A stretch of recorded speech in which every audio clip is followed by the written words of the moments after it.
Abram suas Bíblias, por gentileza, em Lucas capítulo 15, versículos de 17 a 24. Lucas 15, 17 a 24.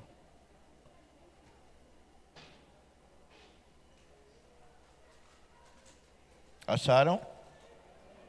Amém? Então, caindo em si, disse: quantos trabalhadores do meu pai têm pão com fartura, e eu aqui estou morrendo de fome? Vou me arrumar, voltar para o meu pai e lhe dizer: pai, eu pequei contra Deus e diante do Senhor. Eu já não sou digno de ser chamado de seu filho. Trate-me como um dos seus trabalhadores. E arrumando-se, foi para o seu pai. Vinha ele ainda longe quando seu pai o avistou, e compadecido dele, correu, o abraçou e beijou. E o filho disse: pai, eu pequei contra Deus e diante do Senhor. Eu já não sou digno de ser chamado de seu filho. O pai, porém, disse aos seus servos: tragam depressa a melhor roupa e vistam nele. Ponham um anel no dedo dele e sandálias nos seus pés. Tragam e matem o bezerro gordo. Vamos comer e festejar.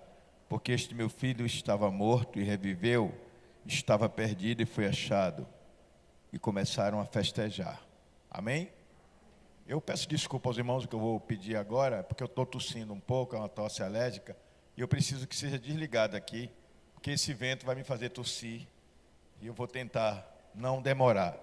Quem veio a semana passada, levante a mão. Muito bem. Quem não veio a semana passada? Vocês que não vieram a semana passada, para entender a mensagem de hoje, vão ter que assistir na plataforma a mensagem da semana passada, porque hoje é a conclusão dela.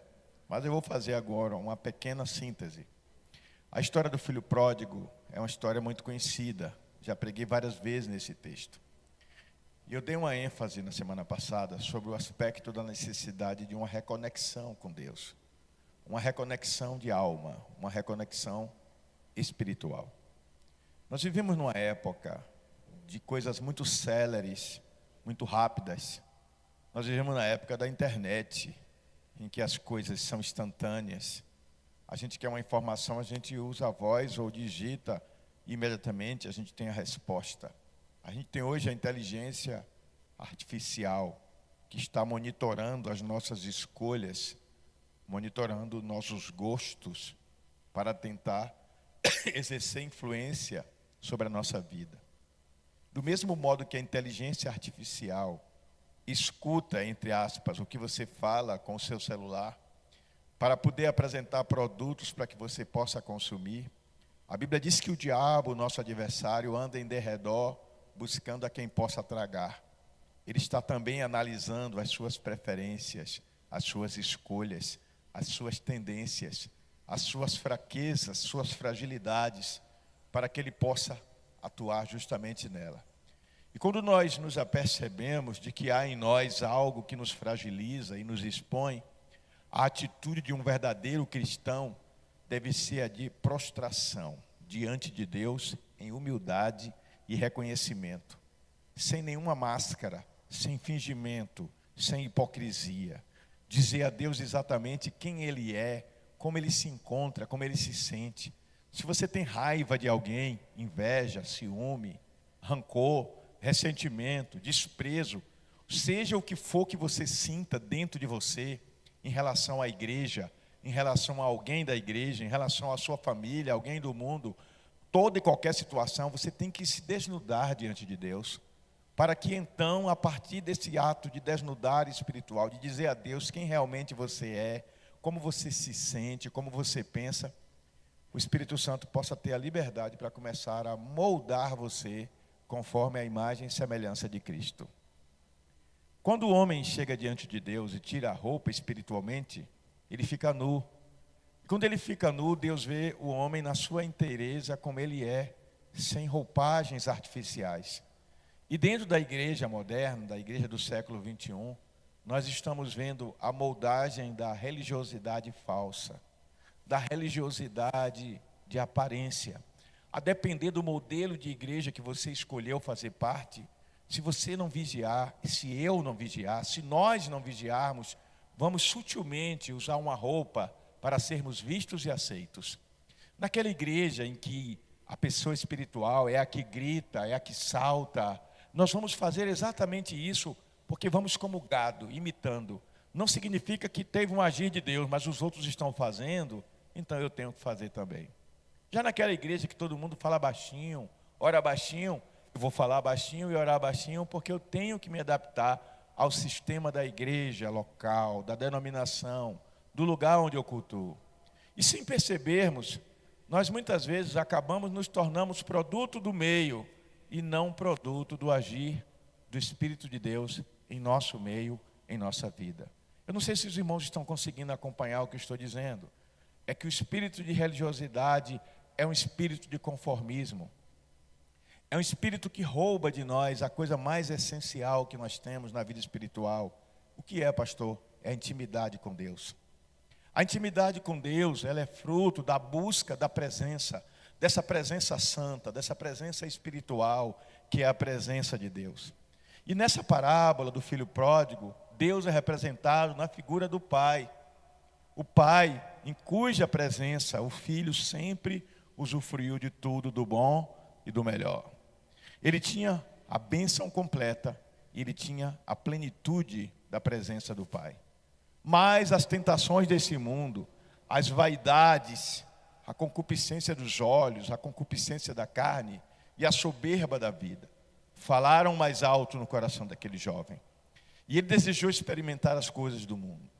E quantos de nós, que se não vigiarmos, mesmo estando na igreja, frequentando a igreja, cultuando a Deus, cantando, louvando, orando, etc., não podemos estar sem percebermos, sendo envoltos, engodados, envolvidos nas teias deste mundo maligno que rouba-nos a essência de quem nós somos em Deus. E qual é a essência de quem nós somos em Deus?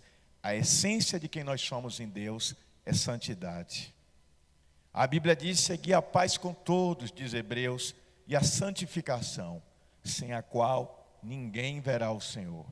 Em 1 Pedro 1, versículos 13 a 16, diz: portanto, como é santo aquele que vos chamou, sede vós também santos em toda a vossa maneira de viver. Eu acho curioso esse final, em toda a vossa maneira de viver. Quer dizer que nenhum aspecto da nossa vida deve escapar da santidade. A santidade está no leito do casal, a santidade está no modo como os filhos tratam os pais tratam os filhos, a santidade está no seu trabalho, na sua escola, na sua faculdade, a santidade está no modo como você trata os outros e como você reage ao modo que os outros lhe tratam. Porque a santidade diz respeito a uma coisa fundamental: não se pertencer mais, saber que você é propriedade exclusiva de Deus. Diga ao irmão perto de você: sabia que você é propriedade de Deus? Deus lavrou uma escritura, e essa escritura foi assinada na cruz do Calvário com o sangue do Cordeiro. E quando você aceitou a Jesus como Salvador, o Espírito Santo veio morar em você e carimbou você com o selo da promessa: propriedade exclusiva de Deus. Por isso o apóstolo Pedro vai dizer na sua primeira carta, capítulo 2, que nós somos nação santa. Capítulo 2, versículo 9: povo adquirido, sacerdócio real. Somos o povo exclusivo de Deus. Somos a geração que foi forjada pelo sacrifício do Cordeiro, como nós vimos agora na celebração da ceia. Isso é motivo para nós sentirmos um orgulho santo, de sabermos que Deus nos amou de tal forma que Ele foi capaz de entregar o seu único filho para morrer em nosso lugar. Porque a lei de Deus, ela é imutável, e a lei de Deus dizia que a alma que pecasse tinha que morrer. Ou então, um justo tinha que morrer pelos injustos. Mas toda a humanidade era pecadora, então ninguém podia morrer pelo outro. Mas aí Deus mandou seu filho, nascido de mulher, segundo a lei, cumpriu os propósitos de Deus, morreu pelos meus pecados e os seus. E quando Ele ressuscita, Ele prova que Ele tem poder sobre a vida e a morte. O filho pródigo representa a mim e a você. Ele representa as pessoas que estão no mundo. Ele representa toda a pessoa humana que tem o privilégio de ter acesso ao coração do Pai por meio do Filho Jesus Cristo, mas que às vezes, sem perceber, dá prioridade às coisas deste mundo. Há dois olhares que nós podemos lançar. O primeiro olhar é o olhar de quem é crente. Mas é um crente dentro da igreja, envaidecido, é um crente de alma ferida, é um crente magoado, é um crente rancoroso, é um crente debochado, é um crente zombeteiro e etc. Não vigia nas pequenas coisas. Se distrai com bobagens, porque a gente só se distrai com aquilo que não é importante. Como tem muita gente se distraindo durante o tempo que eu estou pregando aqui, mais de 10 pessoas ficaram cochichando entre si, porque não estão focadas. Isso não é uma crítica, porque eu mesmo já fiz isso. A gente só se distrai com o que não é importante. Guarda essa frase na sua mente. Eu não estou te condenando nem te criticando, eu estou te dizendo que a gente só se distrai com o que não é importante. E quando a gente se distrai, nessas poucas 2 horas que a gente separou, supostamente, para Deus, é porque não é importante estar aqui. Porque quem gosta de futebol e torce para o Flamengo ou para o Atlético, ficou hoje na frente da televisão torcendo pelo seu time. Quem é brasileiro e gosta da seleção brasileira, vai assistir o jogo torcendo pela seleção. Quem está namorando e está com a sua namorada ou seu namorado, vai querer curtir cada segundo junto. Não tem nada de errado nisso. Eu estou apenas tentando lembrar que quando uma coisa é prioridade para nós, nós damos todo o foco da nossa atenção àquilo. E isso não é uma repreensão individual, isso é para mim também. Nós temos que estar focados naquilo que é principal, porque a coisa principal é fazer da coisa principal a coisa principal. É por isso que em Mateus capítulo 6, versículo 33 está escrito: buscai primeiro o reino de Deus e a sua justiça, e as demais coisas vos serão acrescentadas. Deus está fazendo uma promessa, gente, que se você colocar a Ele como prioridade, Ele vai te dar tudo o que te falta, na medida exata do que você precisa. Diga glória a Deus por isso. Então, se você precisa de uma esposa, de um esposo, Deus vai te dar. Se você precisa de um emprego, Deus vai te dar. Se você precisa de saúde, Deus vai te dar. Deus promete aos que nele confiam e nele depositam a sua esperança. Quando Ana entra no templo e ela começa a se derramar diante de Deus, ela chora, ela se derrama com intensidade. E ela adora ao Senhor. Ela rasga a sua alma. Quando Eli, o sacerdote, vê aquilo, ele se confunde. Ele acha que ela está bêbada. E ele pergunta se ela não tem vergonha de ir para a casa do Senhor embriagada. As pessoas que estão à sua volta, elas não precisam entender o nível de adoração que está na sua alma. Só Deus sabe.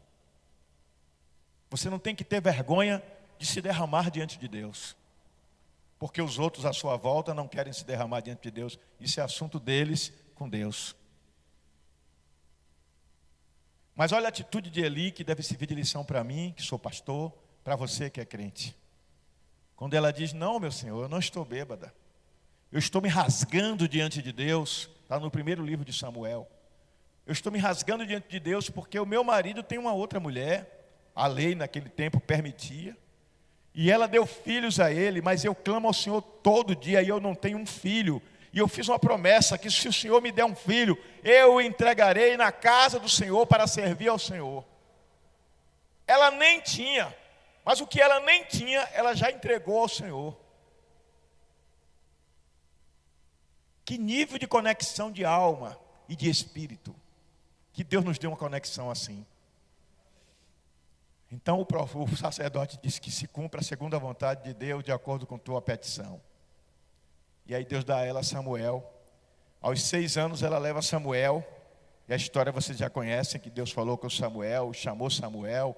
E Samuel disse: me chamou Eli? Disse não. E aí Eli se tocou que era Deus chamando. E Samuel se torna o último dos juízes, o homem que ungiu Davi, o homem que trouxe paz sobre Israel. Samuel foi um grande homem na história de Israel. Por causa do pedido de uma mulher que não teve vergonha de se conectar com Deus num nível que ela nunca tinha se conectado antes. Porque ela chegava a Deus, ela pedia como muitos de nós pedimos. Mas naquele dia, ela se derramou. Ela se humilhou, como disse o pastor Felipe na música. Se eu me humilhar diante do teu altar e sacrificar aquilo que me custar, tu inclinarás o teu ouvido ao meu clamor. Mais vale um dia diante, no centro do teu querer. Mais vale um dia derramado na presença de Deus do que 10 dias de férias na praia. Os 10 dias de férias na praia vai te trazer, refazer as energias do corpo. Não tem nada de errado nisso. Mas um dia derramado na presença do Senhor vai reconectar a tua alma num nível mais profundo com Deus. Eu não tenho medo de morrer. Já disse isso várias vezes. Se Deus quiser que eu tombe agora, como num vídeo que eu vi essa semana, buf, morreu. Eu sei para onde eu vou, você sabe? A minha vida é do Mestre. Ele a toma na hora que Ele quiser. Ele me leva para a presença dEle na hora que Ele quiser, na glória eterna, porque na presença dEle eu já estou agora. Mas tem muitos crentes que são terrenos demais e só conseguem enxergar a felicidade de pertencer e servir ao Senhor na dimensão humana. Quando você se desconectar, se desprender do que é terreno e se conectar com o que é celestial, você vai ver que perder coisas terrenas não te torna menor, mas perder a intimidade com Deus desfaz o laço que você tem com o eterno. O filho pródigo não valorizou isso, mas depois de muito sofrimento, gastou tudo que tinha, passou fome, foi cuidar de porcos. Como eu disse a semana passada, porco na religião judaica é um animal imundo. Significa que ele estava literalmente na imundície, no fundo do poço. E Deus é especialista em pegar a gente do fundo do poço e restaurar. Acontece algo maravilhoso no versículo 17. Caindo em si, ou seja, tomando consciência. Somente quando o homem toma consciência dos seus erros, é que ele percebe que andar por atalhos é a coisa mais tola que um ser humano pode fazer. Eu anotei alguns tópicos para não me perder. E eu quero começar com uma pergunta. Você já sentiu saudades de alguma coisa da sua vida que você teve depois de crente e que você não tem mais? Já sentiu saudade, por exemplo, do quanto você orava a Deus no início da sua fé? Já sentiu saudade do quanto você tinha prazer de falar de Jesus para todo mundo que cruzava teu caminho? Já sentiu saudade do amor que você tinha por Jesus quando falava dele? Do quanto isso ardia em seu coração e pulsava em seu peito? Já sentiu saudade da satisfação de abrir a palavra de Deus e se emocionar com ela? Tira esse eco, pelo amor de Deus. Se emocionar com ela. Sentir que Deus está falando com você. Que não é só uma letra escrita, é Deus falando com você. Já sentiu saudade de dobrar o seu joelho no seu quarto, ou seja, lá onde você ora, e não se preocupar com quanto tempo vai demorar? De você se derramar diante de Deus e clamar e orar por pessoas. Hoje minha mãe pediu para eu comprar um remédio para ela. Como minha mãe tem 94 anos, eu não sabia se eu podia comprar a segunda caixa, porque acabou a primeira caixa. E eu mandei uma mensagem de WhatsApp para o médico dela. No final a gente vai orar pelo pai dele. E ele disse: pastor, ela pode tomar quantas caixas ela puder desse remédio, porque é assim, assim, assim. Na idade dela é necessário. E ele começou a conversar comigo, e ele falou do pai dele que está muito doente. E ele suspendeu todas as consultas dele, suspendeu todos os atendimentos, e viajou para uma capital, onde tem especialista nessa área, e está lá lutando para tentar salvar a vida do seu pai. Olha que gesto nobre de um filho. Ele colocou a profissão, o lucro, o interesse pessoal de lado e foi dedicar uma parte do seu tempo àquele que lhe trouxe a vida junto com a sua mãe. Deus está atrás de homens e de mulheres que coloquem Ele como prioridade. O Pai é prioridade. Sentiu saudades hoje, quando estava vindo para casa, de estar aqui na casa de Deus? Sente saudade de ver os seus irmãos? Termina o culto sem o pastor mandar, você abraça os seus irmãos e diz: que alegria rever você. Tem prazer de chamar o seu irmão de meu irmão, minha irmã? Ou você é seletivo e tem as suas panelinhas, das quais só participa quem você quer? Que visão de igreja é essa, que é feita de pedaços? O seu corpo é inteiro. Você é parte do corpo que é a igreja. Você tem que sentir saudade do primeiro amor. O primeiro amor que te levou a Jesus. O primeiro amor que te fazia se levantar e falar do amor dele para outras pessoas. O primeiro amor que te levava a jejuar sem precisar ninguém convocar jejum. O primeiro amor que te levava a adorá-lo sem pedir nada em troca, só pelo prazer de estar na presença dele. O primeiro amor que quando um hino começava, as lágrimas rolavam em seus olhos, porque você sentia uma conexão imediata com o Senhor. Mas aí a gente chega na igreja e tem aquela irmã fofoqueira, aquele irmão fofoqueiro, aquele irmão debochado, aquela irmã debochada, aquele irmão sensual, aquela irmã sensual, aquela pessoa carnal, que desconecta você do que é espiritual através da carnalidade que está nela. O apóstolo Paulo, quando escreve aos crentes de Corinto, a igreja mais carnal do Novo Testamento, ele faz denúncias muito graves sobre o que acontecia naquela igreja. Ele chega a dizer assim: eu não pude vos escrever como a espirituais, porque ainda sois carnais. Mas o curioso é que o mesmo Paulo que diz isso, ele destaca que dentro daquela igreja, mesmo com tanta carnalidade, havia pessoas cheias do Espírito Santo. A tal ponto que ele diz assim: vocês de Corinto, a igreja que vocês fazem parte, tem todos os dons presentes dentro dela. Todos os dons. Não lhes falta dom algum. Dom de língua, dom de profecia. Todos os dons que você pensar tinha em Corinto. Mas aí o apóstolo faz uma advertência. Vocês estão tão inchados, tão vaidosos, que vocês não se apercebem que no meio de vós está acontecendo vários pecados terríveis. E aí ele começa a enumerar esses pecados. O que mostra que mesmo a igreja mais santa, a igreja de homens e mulheres que mais se derramam diante de Deus, o joio vai crescer junto com o trigo. Então, ao invés de perder tempo julgando e vigiando o seu irmão, olhe para dentro de si mesmo, faça o autoexame e decida se reconectar com Deus na dimensão espiritual do sobrenatural de Deus. Oh, meus irmãos, avivamento não começa por decreto. Avivamento não começa por imposição de mãos. Avivamento não começa porque o pastor fez uma campanha de avivamento. Avivamento começa quando cada um toma consciência da necessidade de trazer a vida de Deus para dentro de si e começa a morrer um pouco para si mesmo, deixando que a vida de Deus renasça a cada dia, a cada manhã. Todos enfrentamos desafios os mais difíceis. Todos. Uns de saúde, outros financeiros, outros de relacionamento e por aí vai.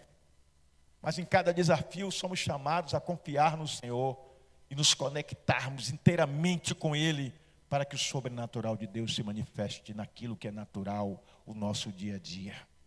O meu e o teu dia a dia é o nosso natural. Sobre é aquilo que está acima. Sobrenatural é o que vem do alto, é o que vem de Deus, para fazer com que aquilo que aos olhos humanos parece impossível, se torne realidade. Ele traz a cura física, Ele traz a libertação de espíritos opressores, Ele traz a restauração de um relacionamento, Ele abre as portas da prosperidade, Ele traz alegria onde a tristeza e a depressão se instalaram. Ele é o Deus que renova a nossa vida mediante a nossa fé e o nosso nível de entrega. Vocês ouviram bem? Mediante a nossa fé e o nosso nível de entrega. Eu acho que eu estou falando com as paredes, porque nem um amém recebe. Aprenda a glorificar ao Senhor por uma verdade profunda que toca a sua alma. As pessoas estão se acostumando a um espírito de religiosidade tamanho que elas querem se mover por eventos. Você está sabendo o quê? Hoje quem vai pregar na igreja tal é fulano de tal. Ah, eu vou e ele é uma bênção. Ele pode ser uma bênção, mas aquele irmãozinho simples que vai pregar na tua igreja também é uma bênção. Essa semana meu filho, o pastor Pedro Felipe, fez um comentário interessante. Como anos atrás, parece que isso está voltando, Anos atrás, quando o indivíduo era alguma coisa terrível, lembra disso, Vanúbia? Lotava as igrejas. Olha, vai estar dando testemunho hoje, o ex-assassino, o ex-ladrão, o ex-traficante e estuprador, o homem que matou 50 pessoas, ele vai dar testemunho. Eu vou para ouvir testemunho desse homem. Aí, quem vai pregar amanhã? Amanhã vai pegar o irmão Plínio. Ele é ex o quê? Não, ele não é ex nada não. Tem 40 anos que é crente, exemplar, ninguém tem nada o que dizer da vida de Plínio, um homem digno, vive na presença do Senhor, homem de oração, homem da palavra, mas não tem nada de interessante na vida dele não. Que cultura maldita é essa? Que a gente coloca no pedestal o indivíduo pelas coisas terríveis que ele fez, quando deveríamos exaltar a Cristo pelas coisas maravilhosas que ele está fazendo.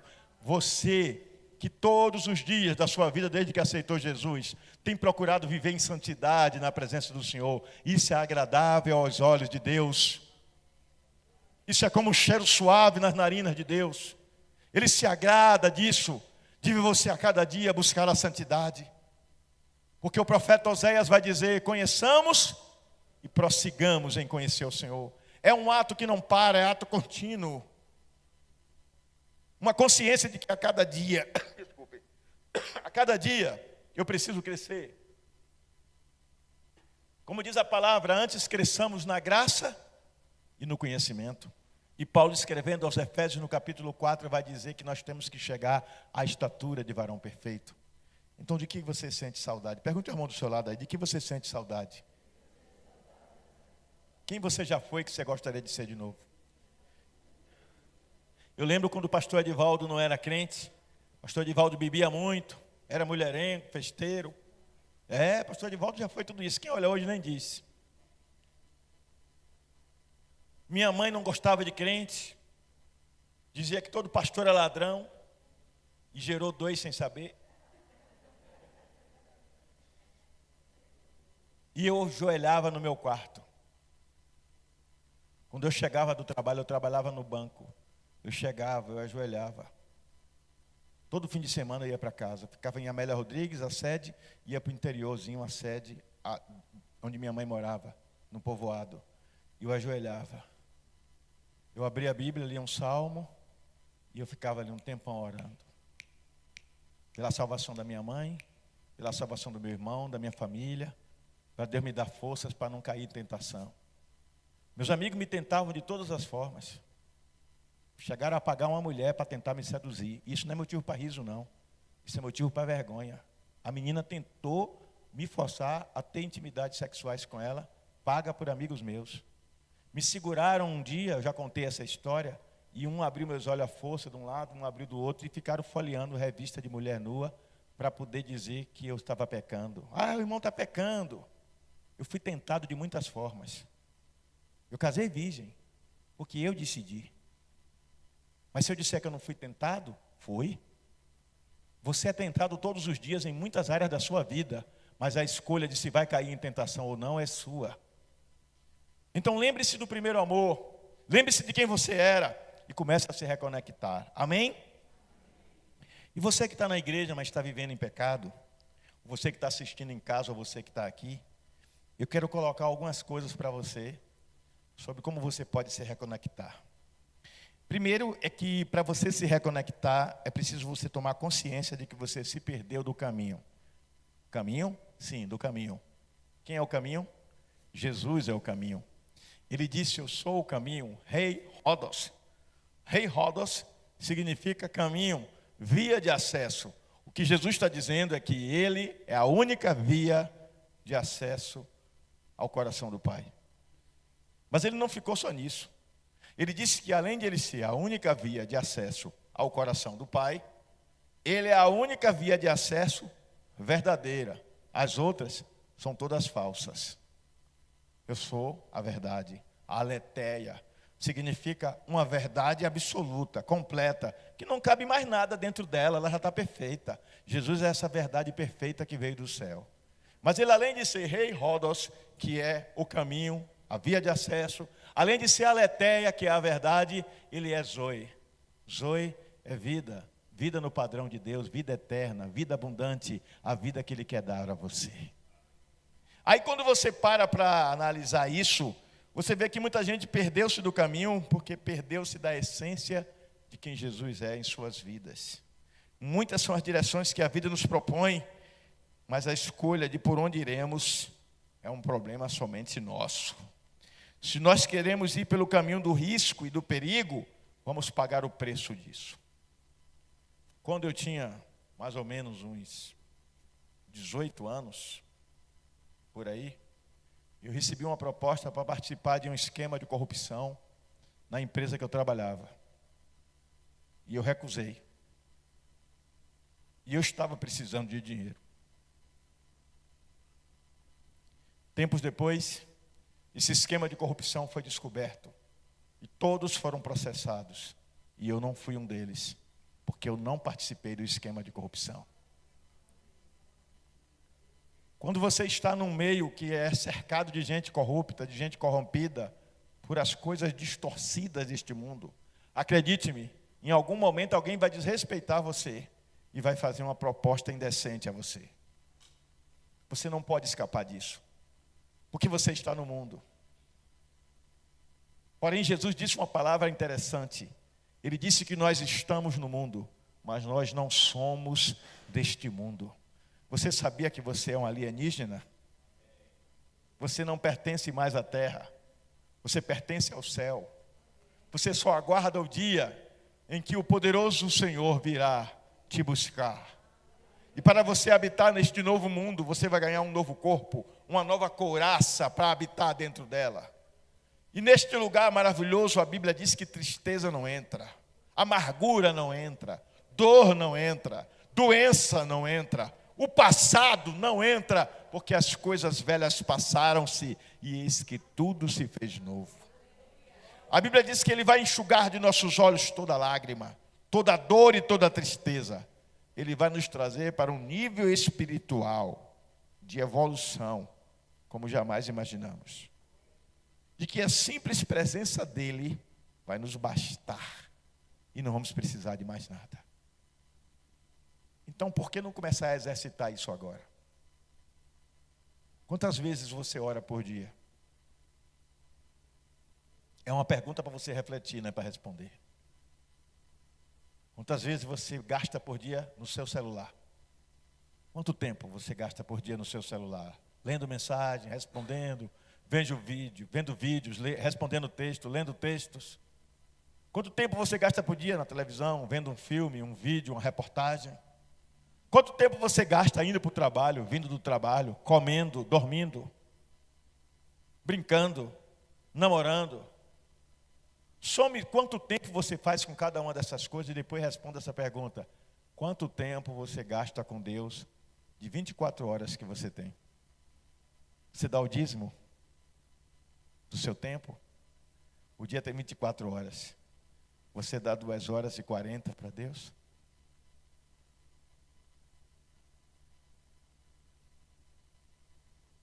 Quanto tempo você gasta na presença de Deus sem ser para pedir alguma coisa? Senhor, eu estou viajando, guarde-me do mal. Senhor, eu vou ficar noivo, me livre do mal. Senhor, eu vou fechar um negócio, ajude que dê tudo certo. Quanto tempo você gasta e dizer, Senhor, eu vim aqui na tua presença só para dizer que tu és maravilhoso. Obrigado, porque o Senhor é incrível na minha vida, eu não tenho palavras para te agradecer. A bondade, a misericórdia, o amor do Senhor derramado em meu coração. E ajude-me apenas a te adorar da maneira que te agrada, porque o meu maior prazer é estar na tua presença. Quanto tempo por dia você faz isso? A gente fala de política, a gente fala de futebol, a gente fala de um filme que a gente gostou, de uma série que a gente está assistindo, a gente fala da vida dos outros que não deveríamos. Devemos orar pelos outros e não falar da vida dos outros. A gente fala de tudo. Quanto tempo por dia você fala de Deus para as pessoas que cruzam o seu caminho? Quanto tempo por dia você fala sobre Deus? Porque tem uma diferença entre falar de Deus e falar sobre Deus. Falar sobre Deus é compartilhar, ouvir e falar. Compartilhar o que Deus tem feito em sua vida, o que você entende das coisas de Deus. E falar de Deus tem a ver com você proclamar Deus às pessoas. O mundo está à espera desse tipo de pessoa. Quem quer ser essa pessoa? Então diga: reconecte-me, Senhor, com aquilo que é teu.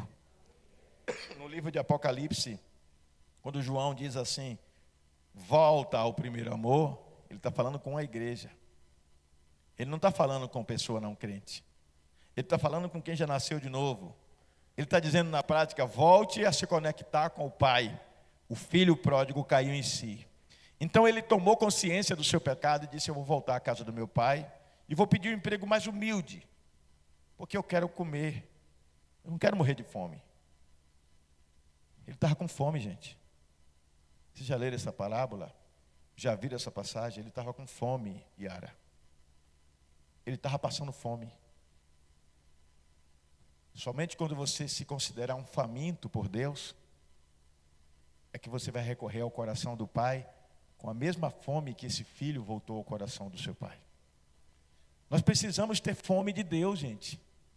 Fome da palavra. Fome de orar. Fome de adorar. Fome de nos despirmos diante dele e dizer, este sou eu, e eu estou envergonhado. Davi se despe no Salmo 51, depois do pecado com Batseba. Mas se despe com uma profundidade tão grande que Deus o restaura como um novo homem e passa a chamá-lo de homem segundo o meu coração. Um homem segundo o coração de Deus é um homem de espírito quebrantado, é uma mulher de espírito quebrantado. É uma pessoa que se derrama diante de Deus sem sentir vergonha de tirar a máscara, de dizer, este sou eu de verdade. Qual é a máscara que você está usando diante de Deus? Eu já usei muitas máscaras diante de Deus. Até que eu tomei consciência que eu precisava tirá-las. Porque isso não dizia respeito à minha esposa, nem ao meu filho, nem à minha igreja. Isso dizia respeito a mim como crente. Da minha intimidade pessoal com o Senhor. Vocês estão entendendo o que eu estou falando? Você pode ser líder disso, líder daquilo, participar do ministério A, ministério B, e você pode ser uma bênção naquilo que você faz. Glória a Deus por isso. O que você faz bem feito. Mas eu não estou falando disso. Eu estou falando da sua postura como crente, como indivíduo, como pessoa, como servo. A palavra para servo é doulos, que é a mesma palavra para escravo. Eu tenho que entender que eu não me pertenço, que eu sou dele. Havia o escravo que depois do tempo cumprido, ele era liberto. Mas se ele amasse o seu senhor e quisesse continuar servindo a ele, a orelha dele era furada e era colocada uma argola na orelha.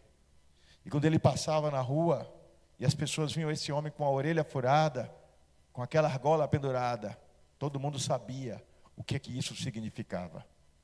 Que ele teve a chance de não ter mais nenhum vínculo com o seu senhor. Mas ele amava tanto o seu senhor que ele preferiu pertencer ao seu senhor para o resto da vida. Então a orelha dele era furada, para que todo mundo soubesse disso. Ele era servo porque ele escolheu ser servo. Você é esse tipo de pessoa? Que poderia estar no mundo, usufruindo das coisas do mundo? Se fosse para a orla de Juazeiro agora, podia estar enchendo a cara de cachaça, podia estar se divertindo de muitas formas. Mas está aqui na casa do Senhor. Escolheu ser do Senhor. Mas esse escolher ser do Senhor não pode estar limitado às quatro paredes de um local de culto que nós chamamos de templo. Ele tem que se estender lá fora, ao nosso dia a dia, às nossas casas, às nossas famílias. Nós precisamos desse nível de conexão com o Pai, para que o amor do Pai flua em nós.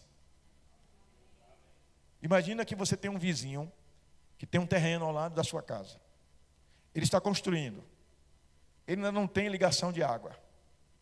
Ele chega a você e diz assim, vizinho, eu vou construir uma casa aqui, do lado da sua, mas eu não tenho água. Eu queria saber se eu posso usar um pouco da sua água. Em troca, eu vou pagar a sua água toda esse mês. Tome aqui adiantado o dinheiro da água. Quanto é que você gasta de água? Aí você diz um exemplo, eu gasto R$300 de água. Toma aqui os R$300. E se passar disso, eu pago a diferença. Você não tinha por que recusar. Não é verdade? Ele está pagando o consumo normal que você tem e está se comprometendo em pagar o excesso se houver. É isso que Deus está fazendo com você. Ele está dizendo, olha, se conecte comigo, que eu vou fazer fluir em você a água da vida, num nível tal que vai saciar a tua sede e você não vai sentir falta de nada. Mas tem muita gente que ainda está com o mesmo olhar da mulher de João capítulo 4, a mulher cananeia.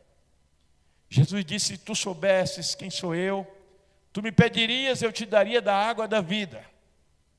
E nunca mais teria sede. Ela entendeu numa dimensão humana. Senhor, diz-me onde é que tem essa água, para que eu não precise vir mais à fonte buscá-la. As pessoas estão muito ensimesmadas, muito egoístas, muito centradas em si mesmas. E elas sempre querem respostas de Deus para as suas necessidades pessoais, quando deveriam primeiro, como diz o texto que eu citei, buscar o reino de Deus e a sua glória, primeiro a sua conexão com o coração do Pai. Mas pregações assim como essa que eu estou fazendo, elas são enjoativas hoje em dia. Eu vi uma mensagem essa semana do pastor Zé Bruno, que foi da Igreja Renascer em Cristo, em que ele faz algumas considerações, eu vou botar depois no grupo da igreja para vocês assistirem. Ele faz algumas considerações que me fizeram pensar muito sobre o que é que angustia as pessoas. Ele diz que o que angustia as pessoas não é não ter as coisas, não ter um carro novo, não ter uma casa própria, ou uma casa boa, não morar numa rua boa, não ter uma roupa de grife, não ter isso, não ter aquilo. Ele diz que o que angustia as pessoas é que elas estão mortas, com o nome de que estão vivas. Espiritualmente estão mortas. E por estar espiritualmente mortas, elas estão vazias. E por estarem vazias, elas estão querendo preencher esse vazio com alguma coisa. E alguns se enchem de religiosidade e chamam isso de experiência com Deus, mas não é. Experiência com Deus só começa quando eu morro. Porque quando eu morro para mim mesmo, a glória de Deus se manifesta em mim. Enquanto eu estou vivendo para me autossatisfazer, ou me autopromover, ou me autorrealizar, ou eu me sentir o cara, o tal, aplaudido por todos, enquanto é a glória que os outros atribuem a Deus, mas voltada para mim, que me faz sentir poderoso, está tudo errado, tudo fora do lugar. Mas quando eu tomo consciência que importa que eu diminua e que Ele cresça, aí sim a verdadeira dimensão espiritual começa a surgir. O filho pródigo entendeu isso. Voltou para a casa do pai e deixou de buscar atalhos. Há muitos atalhos que parecem bons. A Bíblia diz que há caminho que ao homem parece ser bom, mas o final é caminho de morte. Os atalhos, eles personificam as escolhas erradas que fazemos, movidos por paixão, desejo ou conveniências. Conveniência pessoal ou conveniência social. O atalho é o caminho mais fácil para resolver as coisas. Tem pessoas que Deus falou através de alguém que vai fazer tal coisa na vida dela, e ela fica procurando atalhos. Jeito fácil daquilo acontecer, não, porque foi dito que Deus vai fazer. Se Deus vai fazer, você não precisa de atalhos. Se Deus vai fazer, você não precisa dar uma ajudinha a Deus, porque é Ele que vai fazer. Você recebe essa palavra? Quando você fica procurando resolver do seu jeito, a consequência vem. Vou dar um exemplo. A Bíblia diz que Deus disse a Abraão, eu te darei um filho. Abraão era idoso, a mulher era idosa, a mulher era estéril. O que Deus queria de Abraão? Paciência. Diga para o irmão do seu lado assim, ó, às vezes, tudo o que precisamos é de paciência. Você mulher, você homem, que o seu cônjuge não é como você gostaria, tenha paciência, ore por ele. Quem vai mudá-lo é Deus, não é você. E se Deus não for suficientemente poderoso para mudá-lo, não vai ser você que vai ser capaz. Você pode mudar uma pessoa somente, você mesmo. Então comece a ser a mudança que você quer ver no outro. Você quer que o outro não te ataque, não ataque o outro. Você quer que o outro não te insulte, não insulte o outro, mesmo que esse outro te insulte. Isso não vale só para marido e mulher, não, isso vale para qualquer tipo de relação humana. Tudo quanto quereis que os homens vos façam, disse Jesus, fazei-o vós também. Eu não posso cobrar de Valmir que Valmir me respeite se eu não respeito Valmir. Eu não posso cobrar de Gilvan que Gilvan me trate bem se eu trato Gilvan mal. O modo como você age revela quem você é. E o modo como você reage revela quem você esconde que você é.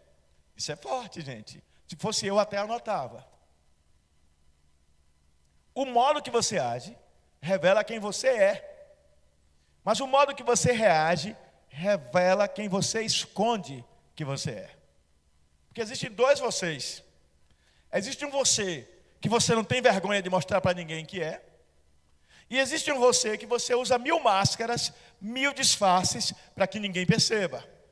Mas quando pisa no seu calo, quando você se sente ofendido, prejudicado, injustiçado, etc., esse seu eu oculto aparece. E é esse seu eu oculto que precisa ser crucificado com Cristo. Paulo disse, não em Efésios, como eu citei erradamente a semana passada, mas em Gálatas, eu já estou crucificado com Cristo. E vivo não mais eu, mas Cristo vive em mim. E este viver que eu agora vivo na carne, olha que sutileza na fala de Paulo. Este viver que eu agora vivo na carne, eu vivo pela fé no Filho de Deus, o qual me amou e a si mesmo se entregou por mim. Que compreensão espiritual incrível de quem Jesus é, o substituto que tomou a dor dele, que tomou o lugar dele. E agora ele entende que se Cristo é o substituto, e ele agora é um escravo de Cristo, um servo de Cristo, ele agora pertence a Cristo. Logo, se Cristo morreu na cruz, ele também tem que morrer um pouco a cada dia para si mesmo. Porque à medida que ele morre, presta atenção, igreja, por favor. À medida que ele morre para si mesmo, um pouco da vida de Cristo aparece nele. Não pode 2 corpos ocupar o mesmo espaço. Ou é Cristo, ou é o meu ego. Se o meu ego prevalece, Cristo não aparece. Mas se o meu ego desce, cede lugar ao Espírito Santo, então a glória de Deus começa a aparecer através da minha vida. O filho pródigo volta para casa, ao encontro do pai. E a Bíblia diz que de longe o pai o reconheceu e correu ao seu encontro. A alegoria bíblica está dizendo que o pai está à espera minha e de você, de nós, para corrermos aos braços dele. Ele é o maior interessado em se reconectar no nível profundo e espiritual. Quer ver um exemplo? Quem aqui gostaria de ter uma experiência tão profunda com Deus, que essa experiência pudesse ser um instrumento para, através da sua vida, Deus tocar muitas outras vidas e transformá-las? Quem gostaria disso? Todos. Isso não vai acontecer sem primeiro você morrer. Mas eu não estou falando de um morrer físico. Eu estou falando de morrer para si mesmo. O filho pródigo teve que vencer algumas coisas sem as quais ele não vencesse e não poderia chegar. A primeira delas é a dificuldade de arrependimento. Ele teve que passar por uma metanoia. Ele se arrepende. Ele se quebranta no fundo da sua alma. Ele muda a sua maneira de pensar. Muda a sua maneira de sentir. De ver e de entender as coisas à sua volta. Se você não mudar isso, não vem arrependimento. Arrependimento é metanoia. Metanoia é mudança de vida completa. É mudança de pensamento, de sentimento, de emoção, de postura, de atitude, de ação e de reação. É uma mudança completa. É se tornar uma nova pessoa. Porque quem está em Cristo, nova criatura é. O filho toma consciência de que ele tem que se humilhar diante do pai. E ele se arrepende. Voltarei e direi ao meu pai: Pai, pequei contra os céus. Isso é sinal de arrependimento. De mudança de postura. De mudança de mentalidade. Se não muda a mentalidade, não muda a atitude. Em seguida, desistência do mau caminho. Ele podia dizer: não, eu vou ficar aqui um pouco tomando conta dos porcos, depois vou arranjar um emprego melhor e vou arranjar meus amigos de antigamente aí para curtir um pouco, depois eu volto para a casa do meu pai. Não. Quando você toma uma decisão de que você quer uma reconexão com o pai, você foge de tudo aquilo que te tenta. Você foge de tudo aquilo que te ameaça. Você foge e se distancia de tudo aquilo que pode te levar ao pecado. Terceira coisa, um forte desejo de mudança. Ele começou a sentir aquilo crescendo dentro dele. Aquilo estava inquietando ele. Ele acha que nem dormia direito mais. Ele olhava para a comida do porco e ele tinha tanta fome que ele tinha vontade de comer a comida de porco, minha gente. A que ponto esse rapaz chegou? Querer comer comida de porco. E isso foi criando nele uma repulsa contra ele mesmo. Uma repulsa, um alto nojo. Ele começou a ficar enojado de si mesmo. A que ponto eu cheguei? Eu fui criado no bem bom na casa do meu pai, tendo do bom e do melhor, e eu estou aqui querendo comer comida de porco, imundice. Assim é o homem que se conecta com as coisas deste mundo, mesmo estando na igreja. Deus está te convidando à santidade, à renúncia do mundo, a morrer para si mesmo, para as suas inclinações, e dizer ao Espírito Santo: eis-me aqui, usa-me a mim. Mas não ficou nisso. Ele teve que ter também coragem e determinação. Coragem é o que nos impulsiona para ir em frente, sem ter medo. Medo de zombarem de você, medo de jogarem na sua cara, medo de te chamarem de santinho do pau. Você dizia que era santo. Aí, ó. Você não está preocupado com o que as pessoas vão dizer. Você está preocupado em mudar de vida. Porque ao mudar de vida, você vai ter um outro nível de conexão com o Senhor. E é isso que Deus quer de você. Que você tenha um nível profundo, íntimo, pessoal, sobrenatural, de intimidade com Ele. A outra coisa é a humildade. Ela nos habilita a engolir o orgulho. Eu gosto de dizer que o primeiro pecado foi o orgulho. Muitos dizem que o primeiro pecado foi a desobediência. Foi o orgulho. E começou com Satanás. Ele quis tomar o lugar de Deus e foi expulso do céu com a terça parte dos anjos. E quando ele desce à terra para tentar o homem e incorpora na serpente, a palavra do Senhor diz que ele planta no coração da mulher a cobiça, e a cobiça é fruto do orgulho. A mulher começa a acreditar no que a serpente lhe diz, porque o orgulho dela faz ela achar que ela é tão especial quanto Deus. Satanás está plantando orgulho no coração de muita gente. Orgulho espiritual, orgulho religioso. Eu lembro que uma pessoa que saiu dessa igreja e que hoje, infelizmente, está no mundo. Eu digo infelizmente que eu não me alegro com isso. Essa pessoa dizia: essa igreja é pequena demais para mim. Eu preciso de um lugar onde seja grande no meu tamanho. E essa pessoa saiu daqui para uma outra igreja e hoje está no mundo. Você tem que florescer onde você está plantado. Deus te chamou para ser bênção onde você está. Você é chamado para ser luz e não trevas. Você pode transformar a sua geração com o seu testemunho. Muitos não entendem, muitos não conseguem compreender o poder que o Espírito Santo tem para tocar e transformar vidas através de uma única vida. Deus está olhando para você e está te dizendo: eu te escolhi. Eu te escolhi primeiro para te salvar, mas eu te escolhi também para te capacitar, para te encher do meu Espírito e te usar sobrenaturalmente na vida de muitas pessoas. E estas pessoas serão usadas na vida de outras, e estas na vida de outras, e através de você, começando por você, eu vou começar uma revolução espiritual. Deus só precisa de um homem ou uma mulher que decida viver uma vida de santidade, num nível de entrega absoluta, sem reserva alguma, que se derrame diante de Deus dia e noite, diuturnamente, buscando a presença dEle em espírito e em verdade, e que não busca a vaidade própria, o reconhecimento próprio, e diga: eis-me aqui, Senhor, usa-me como quiseres. Alguém disposto a amar com o amor de Deus, alguém disposto a olhar com o olhar de Deus, alguém disposto a acolher como Jesus acolhia, a ser presente como Jesus se fez presente, a ser generoso como Jesus foi generoso, a amar como Jesus amou. Onde está essa pessoa? Será que essa pessoa não é você? Tem que ter coragem e determinação, tem que ter humildade para vencer o orgulho, mas tem que ter mais duas coisas. A primeira é uma compreensão pessoal de que sem um reencontro consigo mesmo, você não vai mudar. Todo homem que quiser vir após mim, todo aquele que quiser vir após mim, negue-se a si mesmo. Tem que se encontrar consigo mesmo para se negar. Reconhecer quem você é. Mergulhar dentro de si, um alto mergulho. O apóstolo Paulo vai dizer, escrevendo a palavra aos crentes de Corinto, capítulo 11, a partir do versículo 23, sobre a ceia do Senhor. Ele diz assim: examine-se, pois, o homem a si mesmo. Autoconsciência de quem eu sou.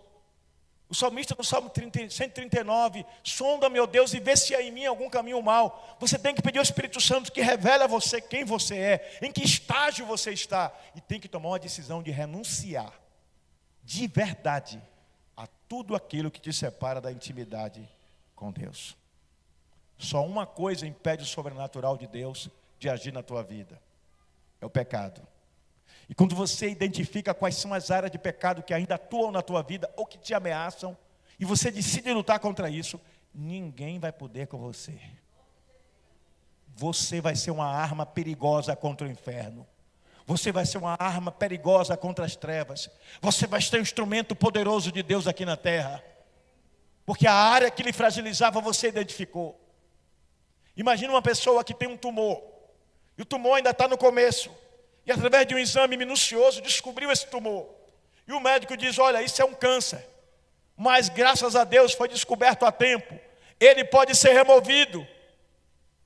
E você vai ficar bom. E você vai lá. E o médico abre e corta aquela parte e retira o tumor. E você faz um tratamento durante um tempo. E é feito um exame e diz: não há mais vestígio algum de tumor no teu corpo. Foi preciso você pagar o preço de aceitar uma investigação no seu corpo, um mapeamento no seu corpo, para identificar onde o seu corpo estava correndo perigo. E aquela parte do seu corpo que ameaçava todo o corpo teve que ser removida para que o seu corpo continuasse vivo. Espiritualmente é a mesma coisa. O pecado é um câncer maldito espiritual, implantado pelo diabo na vida daqueles que dão lugar. E o Espírito Santo está dizendo: filha minha, filho meu, eu quero que você se reconecte comigo, eu quero que você se reencontre comigo, eu quero que você volte ao primeiro amor, eu quero manifestar a minha glória, eu quero manifestar o meu sobrenatural em tua vida.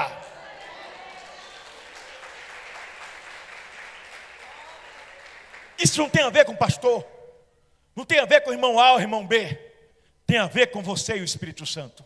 É uma coisa pessoal entre você e Deus. Eu te convido a fazer essa busca, a separar um tempo para estar a sós com o Senhor e fazer esse nível de entrega, você e Ele. Fazer essa aliança ou renovar esta aliança. E você vai experimentar coisas que ninguém jamais imaginou. A última coisa é um desejo sincero de se levantar e tomar uma atitude. Não adianta ter consciência disso tudo e ficar parado na mesmice. Mesmice não muda a vida de ninguém. Não adianta ficar fazendo as coisas iguais e achando que vai mudar alguma coisa. Não vai mudar. Se você que é dona de casa faz comida para o seu marido e você todo dia bota meia xícara de sal no feijão, porque você não foi orientada por ninguém que meia xícara de sal é insuficiente para matar o marido. Só se for. Então você tem um marido que te ama. Primeiro dia ele vai comer a comida, ele vai fazer assim, ó. E aí, amor, ele tá uma delícia. Recém-casado é maravilhoso. Ô, vida bonita de recém-casado. Um mente pro outro o tempo todo, misericórdia. Está deliciosa, porque ele não quer magoar. Mas no terceiro dia, meu irmão, ou no segundo talvez, ele vai dizer: amor, você não fica magoada não? É porque a minha mãe, meu irmão, quando cita a mãe, se ela for humilde, ela vai procurar a mãe dela, a sogra, a vizinha. Hoje tem a internet aí para ajudar. E ela vai procurar uma receita equilibrada, e ela descobre que basta meia colher de chá de açúcar. Espera aí, meia colher de chá de açúcar não, de sal. Meia colher basta, porque se faltar sal na comida, ele quiser botar, ele bota. Pouco sal é bom para a saúde. E aí quando ele chega do trabalho no outro dia, diz: ai meu Deus, vou passar por aquele tormento de novo. Jesus tenha misericórdia. Ele já prepara a alma, já leva 2 galões de água. E quando ele bota o garfo, que ele leva a comida na boca, aí ele olha para a mulher, ele demonstra que não tem amor à vida e diz assim: quem fez essa comida?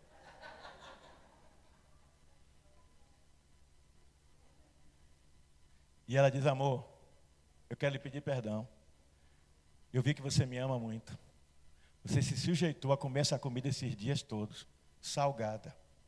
E foi preciso que alguém de fora, estando em minha casa, experimentasse a comida e disse: mulher, está ficando doida, que comida é essa? Às vezes nós precisamos na nossa vida que alguém nos confronte, para nos mostrar o quanto estamos exagerando no sal. Acho que vocês estão entendendo o que eu estou falando. A Bíblia diz que leais são as feridas feitas pelo amigo. Ou seja, quando alguém te confronta em algo que você está errado, alguém que te ama, que é seu amigo de verdade, e faz isso em reservado, não faz na frente dos outros para te envergonhar, louve a Deus por ter alguém com esse nível de amizade e de aliança. O verdadeiro amigo vê o outro no erro, ele chama no canto e adverte. Eu fiz isso, muitas vezes. E também muita gente já fez comigo. Mas o orgulhoso, ele não quer que ninguém chame a atenção dele. Não precisa que ninguém me diga o que fazer, não. Se você tem Espírito Santo, eu também tenho. O modo de falar já revela o quanto ele tem do Espírito Santo. Comigo o diabo não pode, porque eu sou mais forte do que ele. Mentira. Quem é mais forte do que ele é aquele que está em você. Você não é mais forte que ele, mas aquele que está em você, esse é mais forte. E se ele está em você, junto com tudo que ele te dá, com todo o aparato, ele te dá também espírito de humildade. A palavra do Senhor diz na epístola de Tiago, que aquele que convence o irmão do erro, cobre uma multidão de pecados e livra uma alma da condenação do inferno. Portanto, concluindo, eu quero dizer que você não deve desistir de servir a Jesus, porque você caiu em tentação. Você não deve desistir de servir a Jesus, porque você está querendo cair em tentação. Você não deve desistir de servir a Jesus, porque você está se sentindo tentado. Se você caiu em tentação, a Bíblia diz: confessai o vosso pecado e ele vos purificará. Procure seus líderes, peça oração, seja tratado e se levante. Se você está correndo o risco de cair em tentação, procure seus líderes, peça ajuda para que você não caia na tentação. Entre em batalha espiritual junto com eles. E se você nem caiu em tentação, nem está sentindo desejo de cair em tentação, mas percebe que há uma tentação, ela não está mexendo com você, mas ela existe, peça oração a homens e mulheres idôneos, que ore para que Deus te preserve no bom caminho. Deco, rapaz de porte elegante, né? Vou dizer que é bonito não, porque aí ele pode acreditar. E mentir é feio. Deco, sai aí na rua, uma mulher bate o olho e diz assim: de que país você é? Porque ele tem cara de estrangeiro, né? Tem cara de gringo. Aí ele diz: I'm from...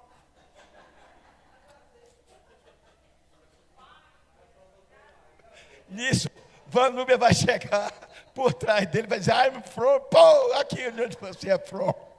Eu sou de... Uauá.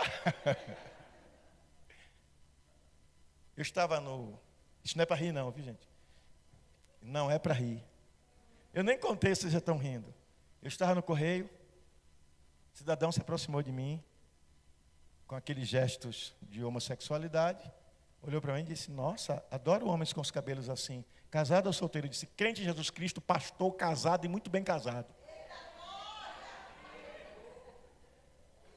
Alguém pode dizer: foi grosseiro. Não foi não, cortei pela raiz. Eu estava na prefeitura um dia, entrou uma moça, aí ela ficou lá pedindo informações e tal, aí disse: conversa com aquele rapaz ali, que ele trabalha aqui, ele deve saber fazer. Aí ela: como é seu nome? Eu disse: Teobaldo.